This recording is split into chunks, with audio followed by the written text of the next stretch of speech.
Come along with me today and discover how these gravestones got to the riverbank in the first place.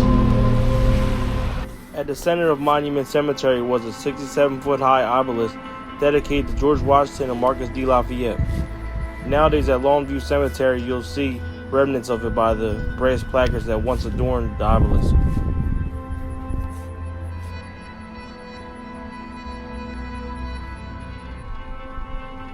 Here we are at Lawnview Cemetery. This is where a lot of people from Monument Cemetery were moved to in the 50s when that place fell into disrepair.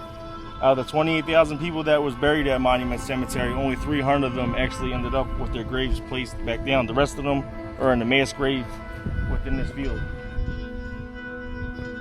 And even though the people were moved to this cemetery, here it looks like they're starting to be forgotten about too. Look at this one, sinking back into the ground.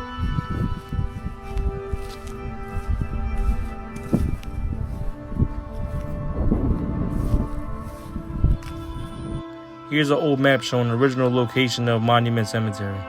The cemetery also featured a Gothic-style gatehouse, which also functioned as a chapel. The property was based off of a cemetery in Paris with a diamond-shaped design. The original intersections were First Street and Broad Street. The Founders Garden at Temple University. I'm here at Temple University on the original grounds of Monument Cemetery. Here in the 1950s, the cemetery was in total disrepair, and Temple University purchased the property, and they built the university on top of it. 28,000 bodies were moved to Lawnview Cemetery, and only one person stood here, which was the founder of Temple, Russell H. Conwell.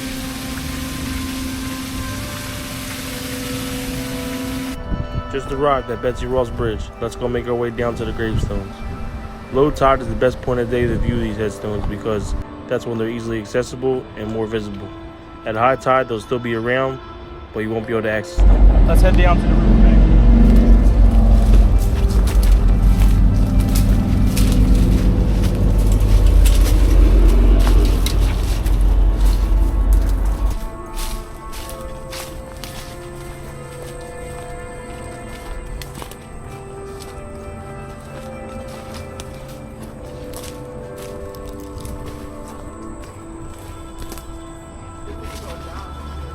Yeah.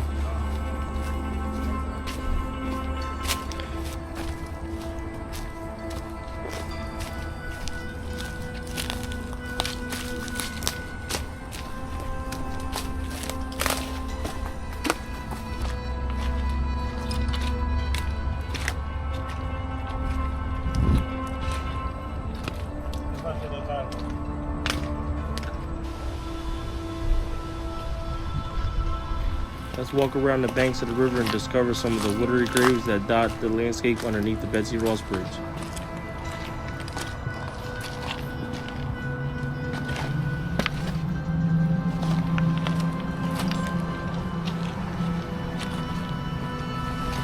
If you like this content and would like to see more, please like and subscribe, and don't forget to hit that notification bell.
slippery over here.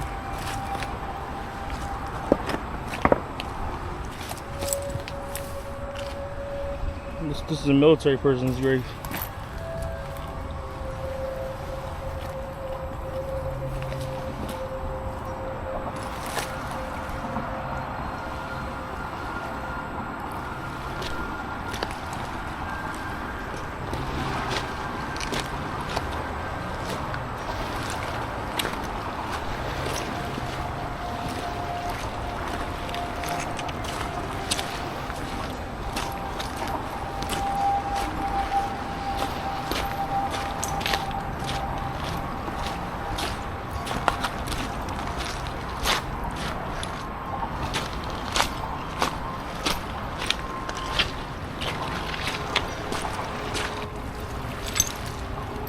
Here we are at the base of the Betsy Bridge. Many of the graves from the Monument Cemetery ended up here at the banks of the Delaware River, used as riffraff for construction of Betsy Bridge.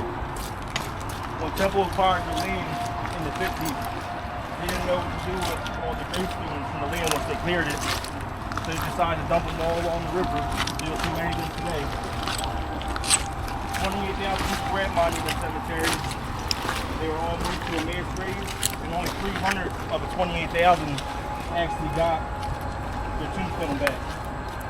Look over here. This is the grave of a military person here.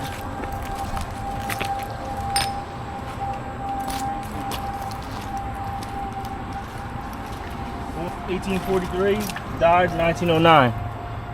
15th U.S. Infantry. In the 50s, when Temple purchased the land where Monument Cemetery was at, out of the 28,000 people buried there, they only contacted 740 something families, which only 300 and something of them actually got back to them, and then they were actually buried separately at Lawnview Cemetery and with their own graves. The rest of the people, which was 27,000 something, was buried in the mass graves. There was also a very big monument dedicated to George Washington and Lafayette within Monument Cemetery. There's also pieces of that here. Like you can see some of the column from some of the statues. The only thing left of the monument nowadays is at Lawnview Cemetery, and all that's left of that is the bronze plaques that was on there. Most of these graves are only visible during low tide when most of them are exposed. You can see what they say on them. Let's see this one. Well, this dude died in 1867. Born 1815. From the years, it's starting to fade away, but like you see here, see the name here.